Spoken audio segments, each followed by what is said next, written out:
Birds, Part 1. It all started when I watched some program on TV while sitting cozily in my armchair.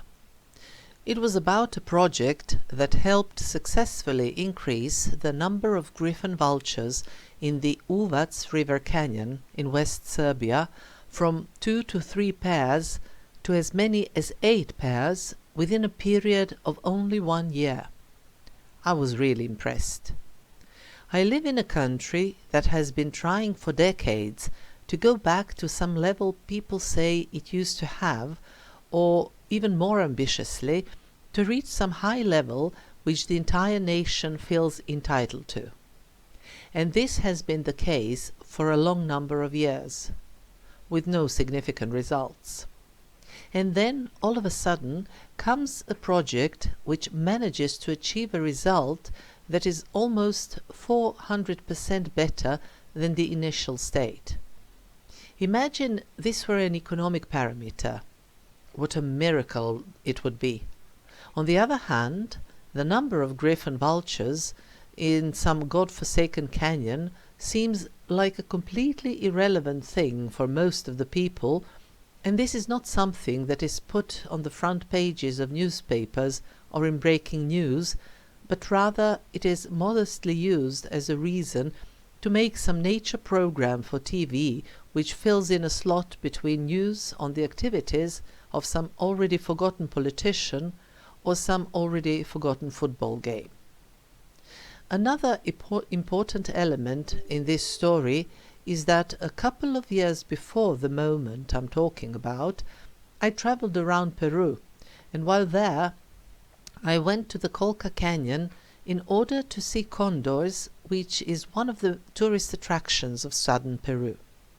Well, what condors constitute for Americas, griffon vultures constitute for Europe, my country included, but in my country this attracts only a small number of enthusiasts who are linked to the topic through their ornithological profession, or a few lonely birds or cuckoos like me, both puns intended. Since I was truly impressed by the success of the project talked about on the TV program, I went to the internet to see who these bird experts were. I managed to find 2 addresses, one in Prijepolje, one in Belgrade. So I sent them emails saying I had seen the program and would like to get in touch with them. After a couple of days, I was contacted by Sasha Marinkovic from the Birds of Prey Protection Foundation. He is professor at the Faculty of Biology at Belgrade University, and his PhD thesis was on griffon vulture. Soon after the email, we met in person and have been in touch ever since. In order to provide my contribution to the position that there is no such thing as coincidence and that God indeed works in mysterious ways, let me tell you how I actually even spoke on the phone directly to this Sasha a few years earlier. The circumstances were quite different, but it was again in connection with birds and my travels. I had just returned from Galapagos, and since I used slide films for my photographs at the time, I had my photos developed with a little help from my friend. Namely, this friend had a friend who worked in a photo shop, and I made this connection in order to be sure that my films would be the first in line for the development when the chemicals were at their freshest. When I went to pick up my slides, this guy told me that he couldn't help it and had to show my photos to another friend of his who was an ornithologist and was, as he put it, crazy about birds. As photos directly from Galapagos were a relative rarity at the time, the internet still didn't have the dimensions it has today. This was, of course, perfectly fine with me, but I did ask for a counter favor.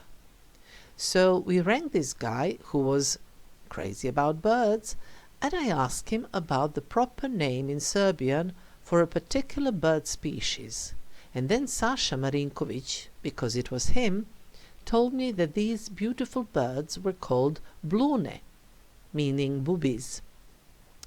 The text on my visit to Galapagos has already been published on this website and can be found. Although in the meantime I have started to pay more attention to birds, either at home or when I go somewhere, and although I love nature in its different aspects, I still consider myself to be far from having any passionate attachment to them, birds, I mean. Moreover, if I'm going to be honest, there are some that I truly dislike. For instance, pigeons. Just ask my friends, whom until a few years ago I used to suffocate with my complaints about pigeons, and they will all tell you that I positively hate our winged neighbors. Here is what it is all about. My bedroom has beautiful French windows. As early spring days start to get warmer, so do pigeons get a desire to court one another, build their nest and start to get warm and start a family. I don't mind their desires, but they regularly love to come to my balcony and to start with their cooing, and this is what I do mind. The frequency of their cooing is something that drives me completely crazy as I sleep.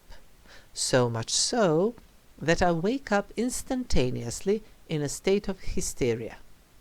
Sparrows are fine, collared doves are fine, other birds and sounds are fine, but pigeons are not.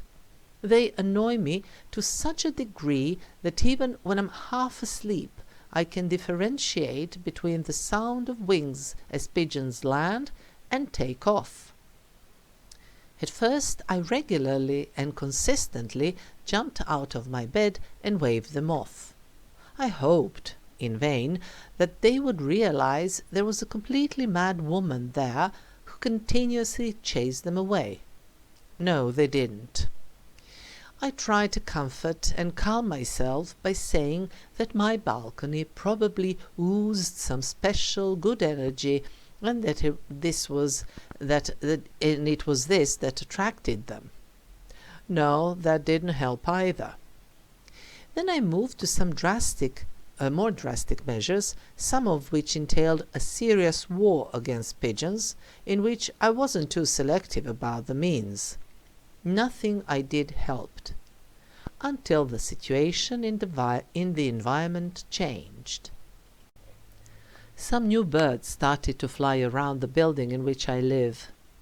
I realized they were some birds of prey, but I had no clue which ones they were. The falcon, the goshawk, or the sparrowhawk. As it turned out, this was a type of falcon, which has its separate name, kestrel. Kestrels occasionally utter calls at very high pitch, but this is not the sound I mind. And not only that I don't mind it, I've started to cherish it. The reason? Well, ever since they've appeared on the scene and started to live and build nests on top of my high-rise, the pigeons have gone down to lower strata and their numbers have declined. I have become aware that before kestrels arrived, pigeons had obviously bred overwhelmingly, and there had been simply too many of them, both along the horizontal and along the vertical planes. The arrival of kestrels has brought pigeons to a more natural degree, and what is most important for me, they come to my balcony very rarely now, and when they do come, they stay there for a very short period of time, and then, before they even start to coo, I hear the clapping of wings, which unmistakably means that they have just taken off. There are people who mind kestrels and their shriek calls, but it is good to know that their presence and thriving is a sure sign that the environment is healthy, since these are birds that are very sensitive to poisons and pollution, primarily through the food they take in, and this usually includes small rodents who themselves feed on whatever they can find in their environment, including the waste thrown away by humans. Talking about food and waste, let me tell you another story. On a few occasions, Sasha invited me to go with them to the canyon of the Uvac River in western Serbia, but I just could not fit that into my obligations. Then once, at the beginning of February, he called me again and started to beat around the bush before asking me if I would go with them to the Belgrade landfill, where they were to count the gulls. I was delighted. He still felt uncomfortable for inviting me to go to a landfill of all places, but, full of enthusiasm, I said, "That's great. None of my friends has ever been to a landfill." What I wanted to say was that this was quite an original and in a way unique, almost exclusive place. The reason why ornithologists go to visit the Belgrade landfill during winter is that an impressive colony of different kinds of gulls gather there at the time, since they have a lot of food available as the bulldozers keep distributing waste and piling earth over it.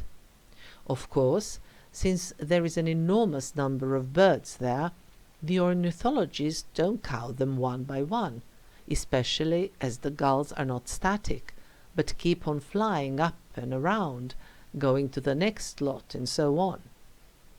The technique is that they take a photo of a flock of birds and afterwards count the number of birds in the photo and multiply it by some coefficient or whatever.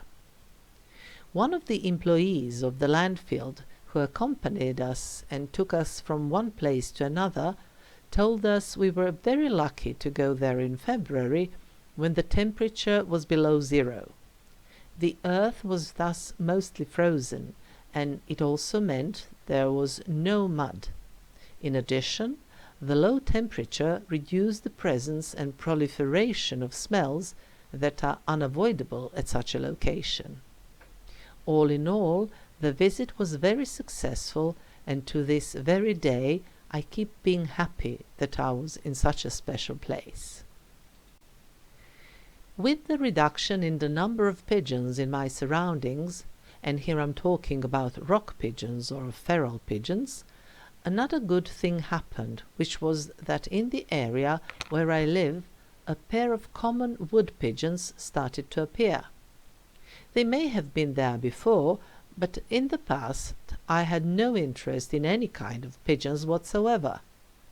Now I was much more open to cooperation, and I also found these to be very cute for some reasons. It has even happened a couple of times that they landed in one of my flower pots, where they squashed and almost cooked my plants with their body heat, and yet I didn't hold it against them. Still, they didn't stay.